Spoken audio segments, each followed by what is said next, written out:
I'm Ethan Emerson, and I'll be showing you how to set up a slackline and walk on a slackline.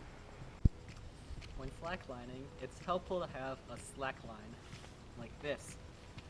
This is a 1-inch tubular webbing with a ratchet to tension it. First thing you need to do is find a place to slackline, preferably to trees, some distance apart.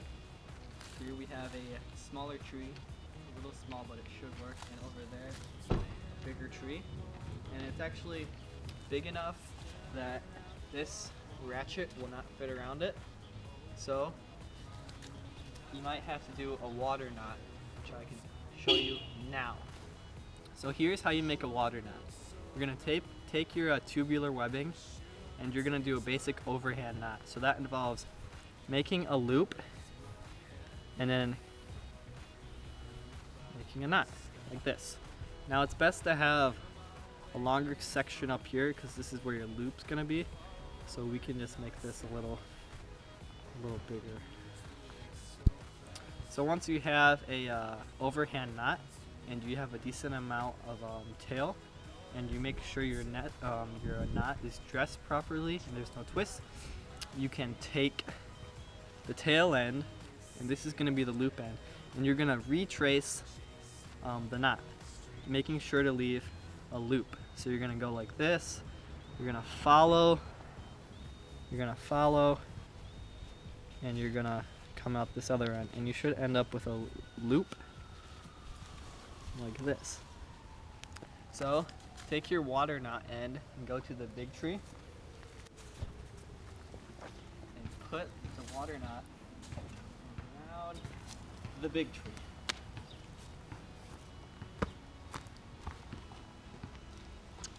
Then girth hitch the slack line to the tree.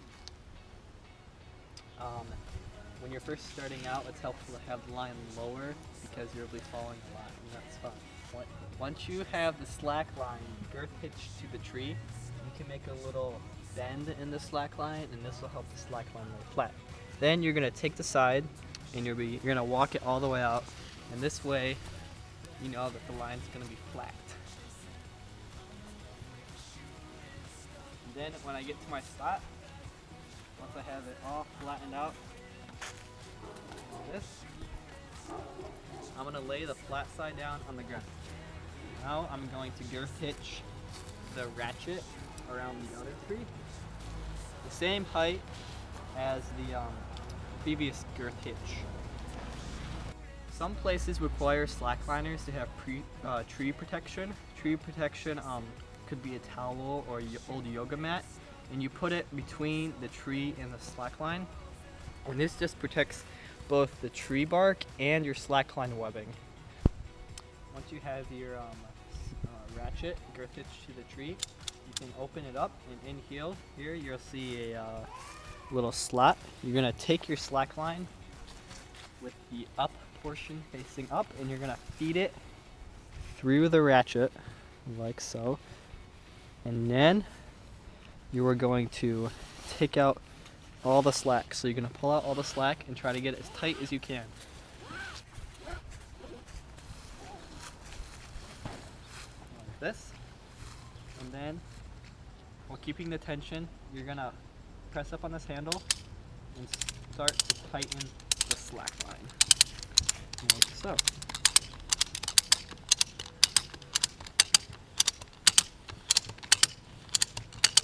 Okay. When you're first starting out, it's best to have the slack line so it's pretty tight and the line won't move a lot, so it's just easier to stay on the line. A way you can test it is by sitting on it, and if it doesn't touch the ground, that's pretty good. Some things to think about when slacklining. It's best to have your arms above your head so you can keep your balance like this. Also, it's important to keep your eyes on the edge of the slack line right here, or if you're walking that way, on the slack line over there. And this will just help your mind balance. When you first start slacklining, it's best just to get a little comfortable standing up. So start with your dominant foot on and just stand up and practice balancing with one foot. And then once you feel good with that, or you do it for like 15 seconds, you can switch feet. And do this until you feel comfortable. Then you can start walking. Okay, so you've just learned how to walk on a slack line. Now you need to learn how to get off the slack line without hurting yourself. So you're gonna be walking, and you're just gonna want to slowly take a non-walking foot and step off the line. Make sure the line doesn't hit you. So once you feel comfortable walking on a slack line, you can start adding tricks and stuff like that and basic turns to make it more interesting. So you can mount the slack line, and you can walk, and you can turn around. Turn around just by sliding on the balls of your feet. Common trick a first slackliner learns is called the drop knee. Basically, you mount the slack line as normal, and then you transition all your body weight to your front foot, and you start to go down, and you put all your weight on the top of your foot, and you balance with your arms normally.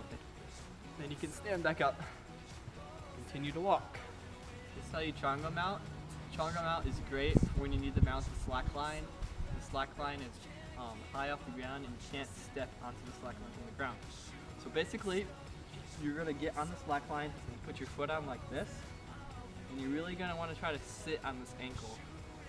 Then you put one arm in the air and look at the tree or a balancing spot, and you can balance. Sometimes I go 2 arms. Then you put your foot on and you stand up. And this is really fun when you put up really high lines and it's kind of scary. So that's for later. Once you feel a little more comfortable on the line, you can jump mount the slack line. So this just involves running up to the line and jumping on it. This is fun to show your friends. So after a good slackline session, it's time to take down your line. And to detension a ratchet slackline, you're gonna want to grab this lever and pull it all the way over here until the slackline opens up, and it should lock in there. Then you can pull out all the slack just like this. Then you can come over to your big tree and undo the girth hitch.